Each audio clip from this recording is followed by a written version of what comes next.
Is UX dead? Let's look at the statistics, shall we? Look at these stats from the tech layoff tracker from TrueUp. Now, what are you going to see? Holy smokes. In 2021, there were only 24,761 layoffs. But in 2023, there were 429,608 layoffs. So that's an increase of 885% in the tech layoff world. Wow. Today, there's a ton of videos out there, media articles saying UX is oversaturated, and then our friend/enemy AI. Is it helping us? Is it hurting us? Is it replacing us? A lot of folks are saying it's dead. There is no future in this field anymore. In fact, look at this breakup letter that was on LinkedIn just the other day. Had all these reposts, all these reviews, basically saying, I'm happy to announce my retirement from UX. UX has been the most insipid and unsatisfying career path I've ever taken. The suckiest part of it all? Looking for a job in UX. This field has drained so much of my time and energy and positivity that I feel like a fool for sticking with it so long. I hate the endless applications, the pointless interviews, the phony follow-up messages. So I am out. I choose my sanity and my independence over the potential of a big paycheck and whatever accolades come with it. Wow, the man is pissed. The man is burned out. He's angry. Is he wrong? Of course he's not wrong from his own perspective. Nobody's wrong from their own point of view. It's actually called standpoint theory. And honestly, I've had similar questions. I mean, I'm 54 years old. If I got laid off, I really don't think I would ever get another job back in UX because I'd be competing with people half my age. I'd be competing with people who used to work at Google, who used to work at Meta, who used to work at Apple, and they've all been laid off. So this is real. So I've been doing some digging and I've watched some videos for you from creators like Puneet Chalwal, Mizko, Rachel Howe, and AJ&Smart. And you know what I realized? The truth about UX in 2024 is, I'll let you know at the end of the video. Hey folks, my name is Jamie. I help people succeed in the UI, the UX, the product design industry. So let's dive right in.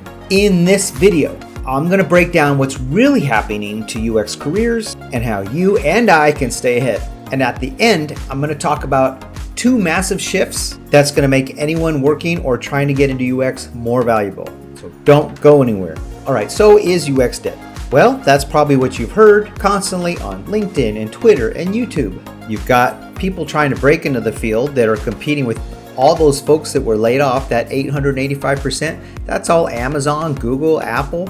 So they have those names on their resumes, and people coming out of college or boot camp don't have those names on those resumes. Then you got a lot of companies who think that most of the hard work in UX has been done, right? We have design systems now, and then layer on AI, which can do synthesis of a lot of stuff. We're even seeing brand new companies like Wizard coming out there who claim you just type in what kind of interface you need, and boom, it just spits it right out for you, ready to go as a prototype design. And sometimes jobs just disappear. Society, innovation, technology changes, and you just don't need those skills anymore. Or companies don't need to pay humans to do those skills anymore. For example, there was a time in the automotive industry, I remember growing up as a kid, that those folks were getting laid off by the thousands and thousands of thousands. So these are people that would bolt on fenders and put complicated machine parts in engines, and guess what? Robots do 99% of that now. Those jobs are now gonzo, and then of course the historical classic example of the switchboard operator, gone, and the blacksmith, who used to be a high in demand job and every city needed one, gone as well. So is UX actually disappearing, or is it just evolving? Here's one man's humble opinion. I think there may be a significant correction, but I don't see how it could possibly truly disappear like the blacksmith and the switchboard operator. Let me explain myself. What is UX design after all? Let's just call it human-centered design. Human-centered design is humans designing things for other humans to use. So things like cars, your microwave, airplane interfaces and cockpits, and apps and websites. If those things that exist, both in plastic or in pixels, are not made by understanding the person using it, what they're trying to accomplish with these tools that are made by other humans, if they're not made to set out and solve any problem that anybody has, you're talking about a world of complete chaos. I mean, the only reason humans have survived on this planet, we don't have horns, we don't have claws, is that we are able to manipulate our environment by making ourselves comfortable and warm and getting ourselves where we can drive cars, all these things, right? If we don't have the ability to create products that make our lives easier, you might as well move into your bunker and live off your canned peaches, because the world's going to be in chaos. And also, of course, the world revolves around money. So the only companies making any real money are ones that do UX design really, really well. Why? Because they're actually researching what their customers want. They're making things that customers are willing to pay for, and then automatically those companies explode with profits. So I don't see how you could ever just remove a job that facilitates all of that, that facilitates an environment that is safe, an environment that is comfortable, and all the money, because UX is involved behind all those things. So I don't see it disappearing like a blacksmith's job ever, but I do see it evolving because the world evolves. So do you think UX is disappearing? Do you think it's not even worth bothering trying to go to school or ever trying to get into this field? If so, give me a comment.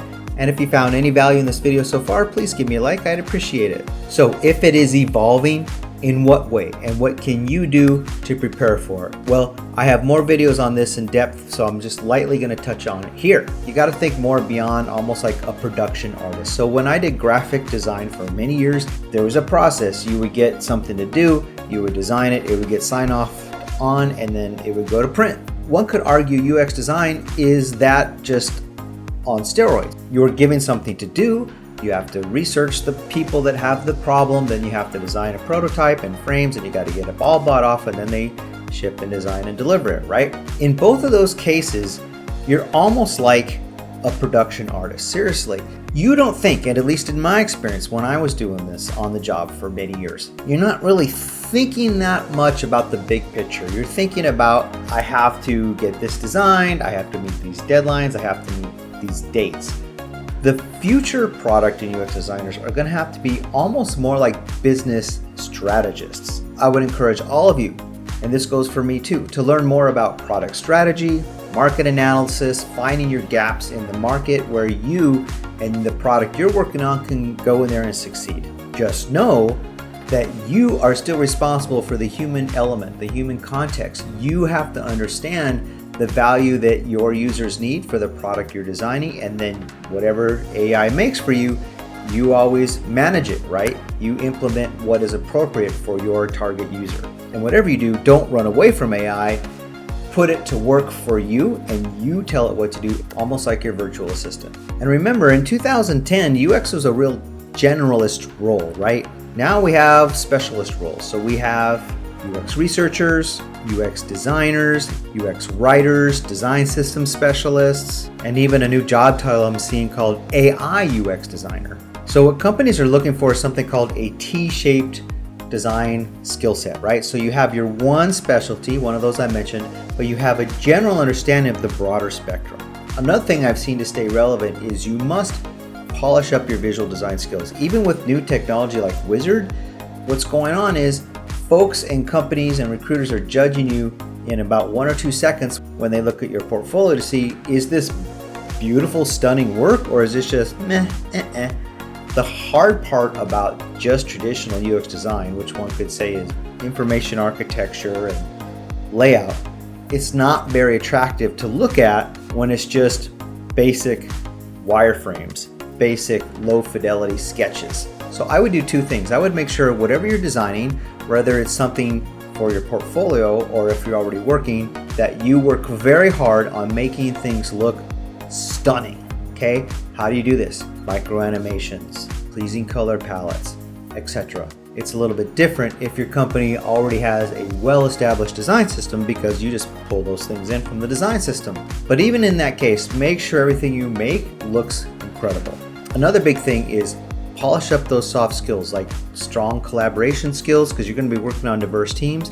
And think of yourself as a business strategist, not just a production artist who's making an app and gets it delivered on time. In fact, look at this article from Nielsen Norman Group. They're talking about the future of UX. Is it dead?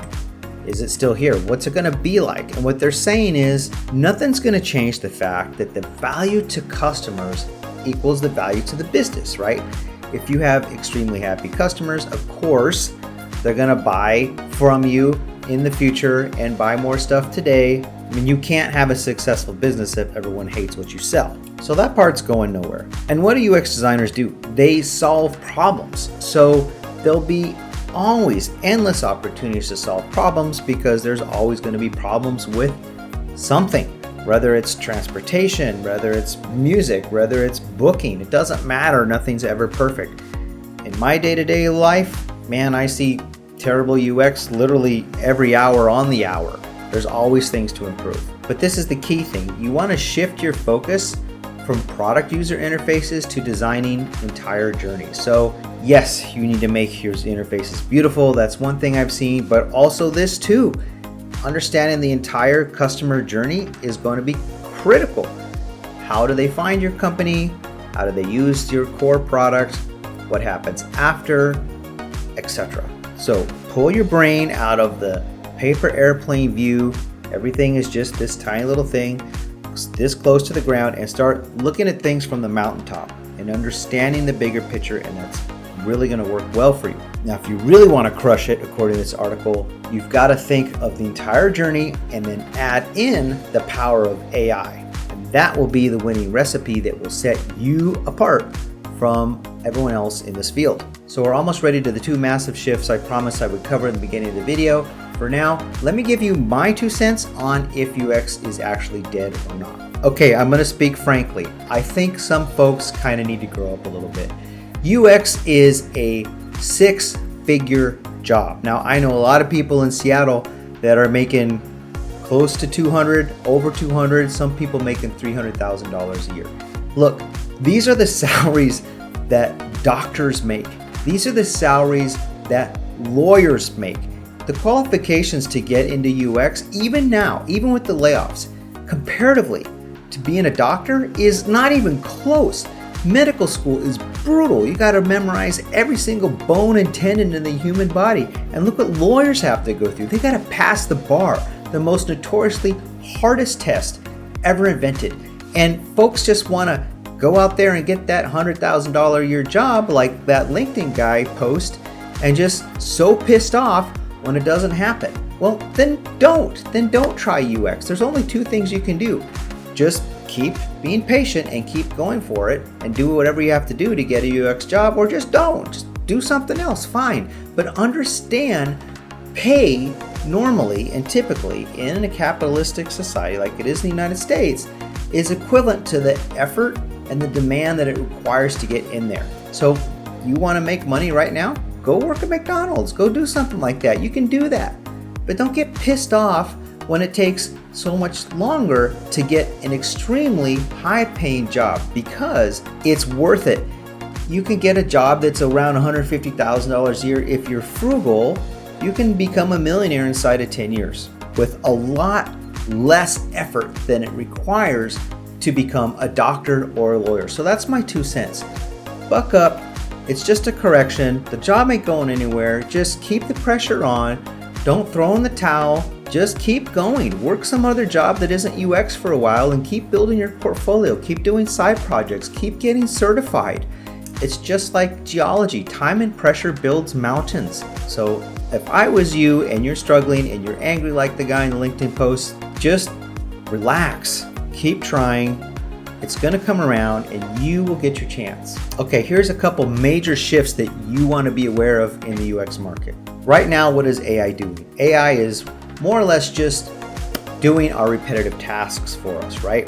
ChatGPT can do our writing for us. ChatGPT can do some research synthesis for us. Midjourney can do illustrations. So here's the thing. Because of this, some companies think that that means they need less UX, but the reality is they need more UX. Why? Because all those artifacts being made from AI doing these little jobs for us, they need to be strung together in a way that makes sense for humans. AI can't really do that right now. So here's the big UX opportunity. I'm going to read my notes here. Companies will desperately need UX professionals to design AI-driven experiences that feel intuitive and human, ensure that AI-generated interfaces don't create frustration or bias, guide ethical AI decisions and prevent black box experiences, and enhance AI personalization without creeping users out, right? And here's the last thing. Always make sure everything you design when you're ready for that part in your project looks beautiful and stunning. Think of that as just table stakes, right? A check the box list item. But beyond that, understand that what you are doing is primarily there to make the business money. You almost have to think like an entrepreneur. You almost have to think like it is your personal startup. Are you going to succeed or not with this thing? If you can start demonstrating that what you're working on is increasing conversions, is lowering organizational costs, and is boosting customer retention, you will always be in demand, okay? So start learning a little bit about business strategy, understand more about data and product metrics, and position yourself as a problem solver who makes beautiful artifacts. And lastly, don't give up. UX is way worth it, not just for the big ass paychecks, but because you're helping make the world a smarter, safer, and easier place to live. And understand the market's evolving, so you just evolve with it. Problem solved. So obviously, I don't think UX industry is dead. It's just evolving, and we as UX design professionals have to evolve with it. But what do you think? Do you think it's totally dead, or do you think it's just evolving? Let me know in the comments below. I hope that was useful. I'll see you in the next video. Jamie out.